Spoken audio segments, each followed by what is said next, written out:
ہمارے بڑے فرماتے ہیں کہ دعوت کی محنت کرتے کرتے آدمی دین کے تقاضوں پر نہ جان کی پرواہ کرے، نہ مال کی پرواہ کرے، نہ اولاد کی پرواہ کرے۔ جان دینے کا موقع جان دے دیں گے، پورا مال لگانے کا موقع پورا مال لگا دیں گے، اور جس وقت تقاضا آئے گا اس اولاد کو چھوڑ کے چلے جائیں گے۔ اس پر آنا ہے۔ ہم پہ بہت سے ایسے ہیں جو سال لگائیں گے، سال لگانے کے بعد کئی سال تک نہیں لگائیں گے۔ تو سال لگانا اس لیے تھوڑا کہ دوسرے سالوں میں گھر بیٹھنا ہے۔ سال لگا کر اپنی سالانہ جو ترتیب ہے 4 مہینے کی چلے کی وہ باقی رہنی چاہیے۔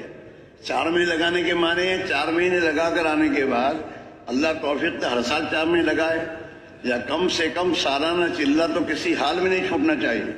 بزرگوں نے ہمیں اور آپ کو اللہ کے راستے میں نکلنے کی جو ترتیب بتائی ہے کہ بھئی مہینے میں 3 دن دو، یہ 3 دن قربانی ہے۔ جو 3 دن دینے کا تمہارا وقت ہے اس پر دنیا کا کوئی بھی کام آئے چھوڑ دے آدمی اور اپنے 3 دن میں چلا جائے، اور 3 دن پہ جانا نہیں ہے بلکہ اپنے ساتھ جماعت بنا کر جانا ہے۔ ہمارے حضرت جی فرماتے رحمۃ اللہ علیہ کہ 27 دن گھر رہ کر اپنے محلے میں چل پھر کر محنت کر کے اپنی جماعت بناؤ، 10 آدمی نئے تیار کرو، نئے ساتھیوں کو لے کر جاؤ گے تو ہماری تربیت ہوگی۔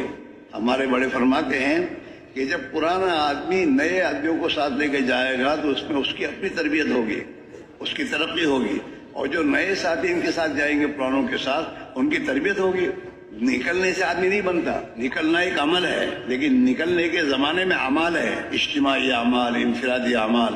اس کا جتنا آدمی پابند بنے گا اور پابندی سے وقت گزارے گا اتنا اس کا ایمان بنے گا، اللہ سے تعلق بڑھے گا اور اس کی تربیت ہوگی۔ یعنی پرانوں کی تشکیل کرنی پڑے یہ تو کوئی بات سمجھ میں آتی نہیں ہے۔ آدمی کاروبار کرتا ہے اور کاروبار میں جب نفع دیکھتا ہے تو کاروبار بڑھاتا ہے، اس کو کوئی کہنا نہیں پڑتا کاروبار بڑھا، اور بڑھاتا ہے خود بغیر تشکیل کے۔ اور تبلیغ میں معاملہ 4 مہینے لگانے کے بعد 7 مہینے لگانے کے بعد بات سمجھ میں آئی، میری ضرورت ہے اور میرا نفع اور فائدہ اسی میں ہے، پھر بھی آدمی کے اندر ہی بات نہیں کہ میں اپنے آپ اپنا تشکیل کر کے اپنی جماعت بناؤں۔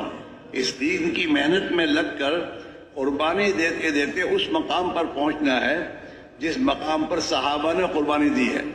ہمارے بزرگوں کا فرمان یہ ہے کہ قربانی میں ہم اپنے زمانے کے لوگوں کو نہ دیکھیں، قربانی میں صحابہ کو دیکھیں کہ صحابہ نے اللہ کے دین کے لیے کیا قربانی دی تھی۔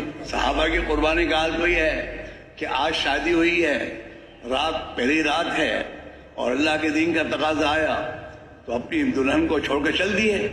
اللہ کے دین کا تقاضا آیا تو دین کے تقاضے پر پورا مال لے کے حاضر ہو گئے، آدھا مال لگانے تیار ہو گئے، اور دین کے تقاضے پر اپنا نظام بنایا کہ اب مسجد نبی میں جماعتیں آ رہی ہیں، ان کی نصرت کے لیے ہمیں وقت فارغ کرنا چاہیے۔